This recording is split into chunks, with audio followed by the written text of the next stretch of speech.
নমস্কার সবাইকে। মিথির গল্প পাঠ চ্যানেলে সবাইকে স্বাগত। আজকের নিবেদন হরিনারায়ণ চট্টোপাধ্যায়ের লেখা ছোট গল্প ভৌতিক। তবে আজকে গল্প শুরু করার আগে আমার চ্যানেলে যারা নতুন তারা চ্যানেলটিকে অবশ্যই সাবস্ক্রাইব করে ভিডিওগুলিকে লাইক করে দেবেন। ভালো লাগলে বন্ধুদের সঙ্গে শেয়ার করবেন এবং পাশে থাকা বেল আইকনটি অবশ্যই ক্লিক করবেন। শুরু করছি আজকের নিবেদন। ভূত আছে কি না এ তর্ক বহুদিনের। ভগবানের অস্তিত্ব নিয়েও এ ধরনের তর্কও আদিম যুগ থেকে চলে এসেছে। দুটো তর্কেরই আজও নিষ্পত্তি হয়নি। বিজ্ঞানের যুগে তোমরা হয়তো এসব মানতে চাইবে না। অণুবীক্ষণ আর দূরবীক্ষণ যন্ত্র দিয়ে যা দেখা যায় না তার অস্তিত্ব নেই, এই তোমাদের মত। ভূতের কথা তোমাদের মতন এতদিন আমিও বিশ্বাস করতাম না। অনেক জায়গায় ভূত দেখার আমন্ত্রণ পেয়েছি, পোড়ো বাড়িতে রাত কাটিয়েছি, ঘোর অমাবস্যা শ্মশানে ঘোরাফেরা করেছি। কিছু চামচিকে আর শিয়াল ছাড়া আর কিছুই নজরে পড়েনি। ভূত সম্বন্ধে আমিও ঘোরতর অবিশ্বাসী হয়ে উঠেছিলাম। এমন সময় ব্যাপারটা ঘটল। ঠিক আমাদের পাশের বাড়িতে থাকে সমর রায়। ছেলেটি দেখতে যেমন সুন্দর, লেখাপড়া তো তেমনও উৎসাহী। বিএ পরীক্ষা দেওয়ার আগে মাঝে মাঝে আমার কাছে পড়তে বসতো। সেই সময় তার বিদ্যে বুদ্ধি পরখ করার সুযোগ আমার হয়েছিল। তাছাড়া একেবারে পাশের বাড়িতে থাকতো, খুব ছোটবেলা থেকেই তাকে দেখেছি। ইদানিং অনেক দিন সমরের সঙ্গে দেখা হয়নি। শুনেছিলাম পরীক্ষার পর সে বাইরে কোথায় বেড়াতে গেছে। এক সন্ধ্যায় ঘরে বসে একটা বই পড়ছি, বাইরের ঝড়ের আভাস জানালায়। দরজা পত্রাগুলো দমকা হাওয়ায় উঠছে, দু একটা ফোঁটা বৃষ্টি যেন গায়ে এসে পড়ল। কিন্তু বইটা এত ভালো লেগেছিল যে উঠে গিয়ে জানালাগুলো বন্ধ করতেও ইচ্ছা করছিল না। হঠাৎ সশব্দে দরজাটা খুলে গেল। ভাবলাম ঝড়। চোখ ফিরিয়ে কিন্তু অবাক হলাম। সমর এসে দাঁড়িয়েছে, উচকুচ চুল, পাংশু মুখ। কি সমর, কবে ফিরলে? বইটা মুখে মুড়ে প্রশ্ন করলাম। সমর কৌছে আমার পাশে এসে বসল। একটু আগেই জামা কাপড় ছেড়ে আপনার কাছে চলে এসেছি। কি ব্যাপার? মনে হলো সমরের বোধহয় তোর জরুরি কোনো কথা বলার আছে। আপনার সময় হবে এখন? আপনার সঙ্গে একটা কথা আছে। হাসলাম। অফুরন্ত সময়। বলো কি তোমার কথা? আপনি ভূত বিশ্বাস করেন মাস্টার মশাই? এই প্রশ্ন হাজারবার হাজার জায়গায় শুনেছি। সোজাসুজি উত্তর না দিয়ে বললাম, কি বলতে চাইছো বলো। মৃত্যুর পর মানুষ শেষ হয়ে যায় না মাস্টার মশাই? ভূত বলুন, আত্মা বলুন, যারা আছে মাঝে মাঝে তারা দেখাও দেয়। বুঝলাম কোনো কারণে সমর্ক উত্তেজিত হয়েছে।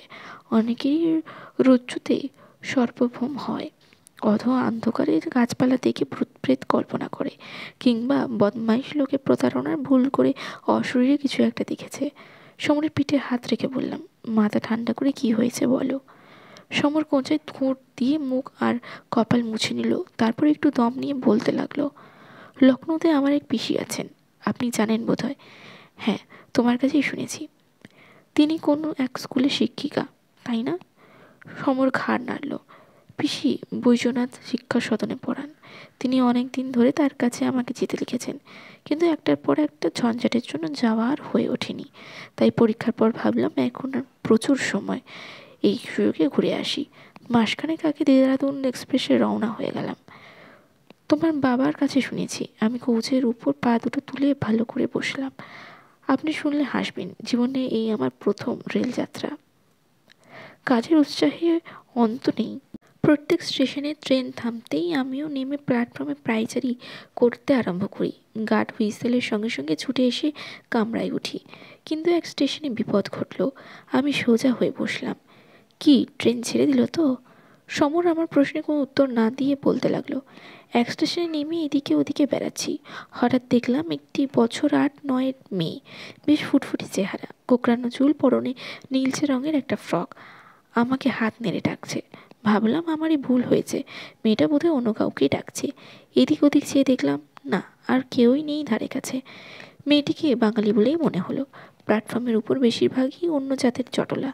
মেয়েটির সঙ্গে চোখাচোখি হতে আমার সে হাতছানি দিয়ে ডাকলো। ভাবলাম বিদেশি মেয়েটি নিশ্চয়ই কোনো বিপদে পড়েছে, আমাকে স্বজাতি দেখে সাহায্য চাইছে।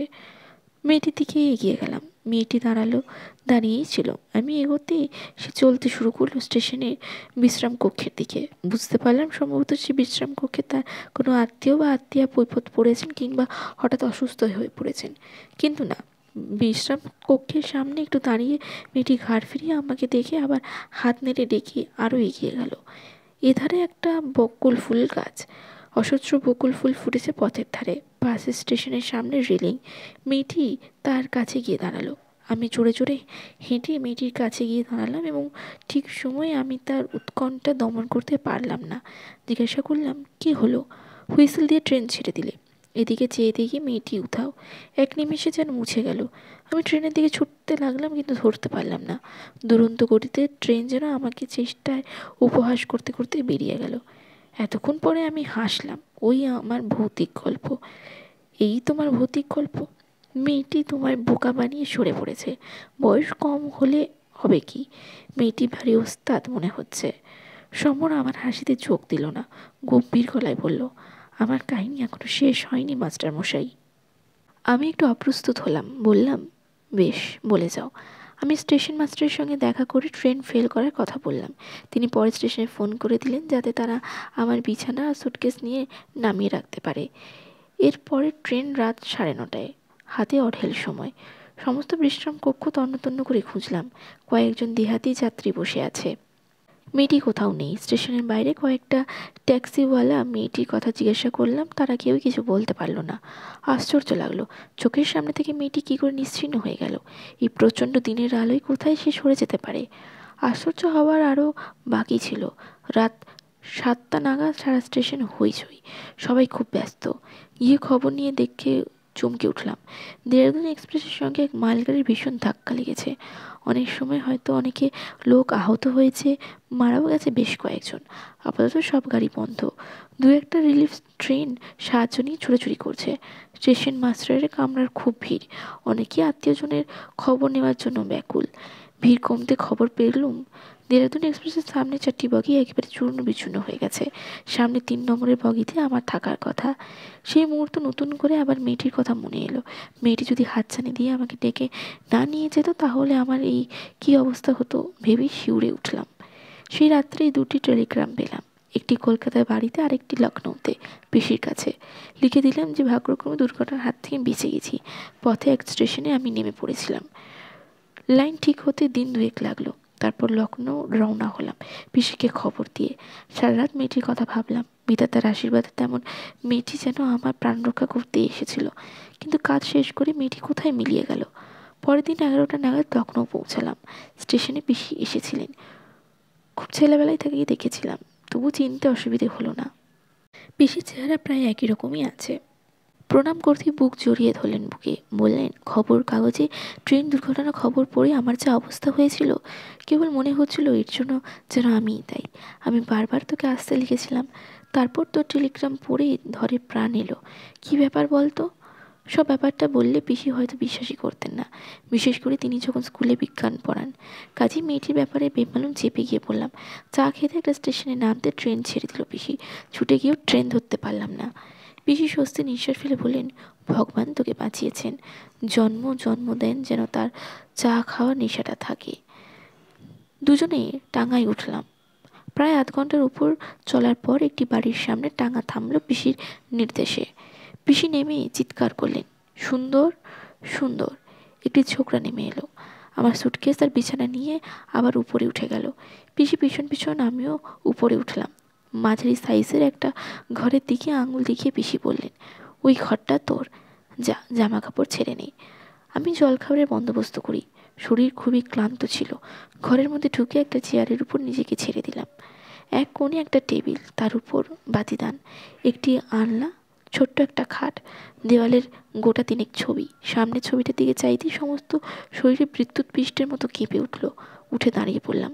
মনে হলো ভয়ের কালো একটা ছায়া আমাকে আবৃত করার চেষ্টা করছে। তাড়াতাড়ি বাইরে এসে ডাকলাম, পিসিকে। পিসি বোধহয় নিচে রান্নাঘরেই ছিলেন। কোনো সাড়া পেলাম না, কিন্তু পিসিকে আমার একান্ত প্রয়োজন। আমি তাড়াতাড়ি সিঁড়ির মাঝ বরাবর নেমে আবার ডাকলাম, পিসিকে। এতক্ষণ আমার ডাক পিসির কানে পৌঁছলো। হন্তদন্ত হয়ে পিসি সিঁড়ির কাছে এসে বললেন, কী রে, কী হয়েছে? একটু এ ঘরে এসো তো। আমি ছুটে উপরের ঘরে গিয়ে দাঁড়ালাম। হাঁপাতে হাঁপাতে পিসিও এলেন একটু পরে। কী হলো তোর? শরীর খারাপ হয়নি তো? এত ঘামছিস কেন? জামায় রঙিন আস্তিন দিয়ে কপালের ঘামের বিন্দু মুছে ফেললাম। ফেলে বললাম, না, শরীর আমার ঠিক আছে, কিন্তু এই ছবিটা কার? এই যে। হাত দিয়ে সামনে ফটোটা দেখালাম। পিসি বললেন, ওটা টুনুর ফটো, আমার মেয়ে টুনু। মেয়ে? হ্যাঁ। তাকে তুই দেখিসনি? তোর জন্মাবার বছরখানেক আগে টুনু মারা গেছে টাইফয়েডে। বোধহয় বছর 8 হয়েছিল বয়স। শেষ থেকে পিসি কণ্ঠস্বর একটু গাঢ় হয়ে গেল, কিন্তু ঠোঁটটা কামড়ে থেমে গেলাম। কিন্তু কী রে, কী বলবি বল? পিসি বললেন। তুমি কি বিশ্বাস করবে পিসি?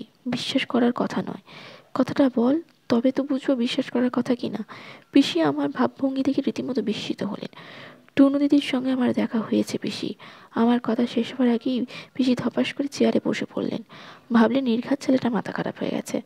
একটু একটু করে বললাম সব। যখন শেষ করলাম পিসির চোখ দিয়ে টস টস করে জল পড়ছে। পিসি বিজ্ঞান পড়ান, কিন্তু একটি কথায় প্রতিবাদ করলেন না, কিছু অবিশ্বাস করলেনও না, শুধু বললেন, টুনি তোর প্রাণ বাঁচিয়ে দিয়েছে।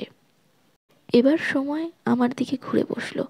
বলুন মাস্টারমশাই, কী করে এটা সম্ভব? মারা যাওয়ার পরও কি আত্মার স্নেহ, দয়া, মায়া, আকর্ষণ থাকে? নিজের আত্মীয়দের বাঁচানোর জন্য তারা কি মানুষের দেহ ধরে আবার ফিরে আসতে পারে মরলোকে? বাইরে ঝড়ের সঙ্গে প্রবল বৃষ্টি শুরু হয়েছে। আম গাছে একটা ডাল জানালার পাল্লায় মাথা ঠুকছে অনবরত। জলের ছাপটায় ঘরের অনেকখানি ভিজে গিয়েছে। সেই দিকে চেয়ে চুপ করে বসে রইলাম। কি উত্তর দেব সমরের প্রশ্নের?